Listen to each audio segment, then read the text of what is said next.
জুলাই অভ্যুত্থানে পরাজিতদের সাথে যোগসাজশে একটি মহল দেশে অরাজকতা সৃষ্টির চেষ্টা করছে, যাদের সাথে যুক্ত হয়েছে কিছু ছোট ছোট লেজ। এমন মন্তব্য করেছেন প্রধানমন্ত্রী তারেক রহমান। ময়মনসিংহে ত্রিশালে খাল পুনর্খনন কাজের উদ্বোধন শেষে তিনি আরও বলেছেন, জনগণকে সাথে নিয়ে সকল ষড়যন্ত্র মোকাবিলা করবে সরকার। ময়মনসিংহের ত্রিশাল উপজেলায় ধরার খাল ১৯৭৯ সালে খালটি খনন করেছিলেন শহীদ রাষ্ট্রপতি জিয়াউর রহমান। প্রায় অর্ধ শতাব্দী পরে সেই খালে পানির প্রবাহ ফেরাতে পুনঃখনন কাজের উদ্বোধন করলেন তার ছেলে প্রধানমন্ত্রী তারেক রহমান। নির্বাচনী ইশতেহার অনুযায়ী আগামী ৫ বছরের মধ্যে সারা দেশে ২০,০০০ কিলোমিটার খাল খনন ও পুনঃখনন করবে সরকার, যার লক্ষ্য জলাবদ্ধতা দূর করে পরিবেশ সুরক্ষা এবং কৃষি জমিতে পানির সরবরাহ নিশ্চিত করা। ধরার খাল পুনঃখননের কাজ উদ্বোধন করে সংক্ষিপ্ত সমাবেশে দলের নেতাকর্মীদের উদ্দেশ্যে বক্তব্য রাখেন তারেক রহমান। বলেন, নির্বাচনে দেশের জনগণ যাদেরকে প্রত্যাখ্যান করেছে তারা অভ্যুত্থানে পরাজিত শক্তির সাথে যোগসাজশে নানা ধরনের ষড়যন্ত্র করছে।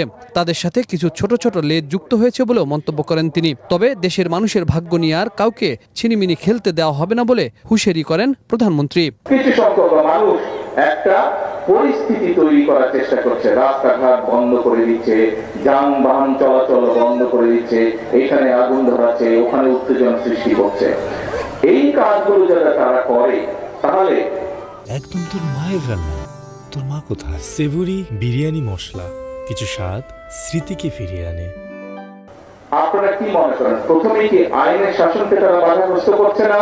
যাদেরকে দেশের এই বাংলাদেশের মানুষ এই দেশকে বিতাড়িত করে দিয়েছিল, এই এখন যারা অরাজকতা সৃষ্টি করতে চাইছে, খবর নিয়ে দেখেন ওই ৫ই আগস্টে যারা বিতাড়িত তাদের সাথে এরা তলে তলে আবার খাতির শুরু করেছে। প্রধানমন্ত্রী অভিযোগ করেন, যারা দেশে অরাজকতা সৃষ্টি করছে তারা দেশের কৃষক ও সাধারণ মানুষের কথা বলে না।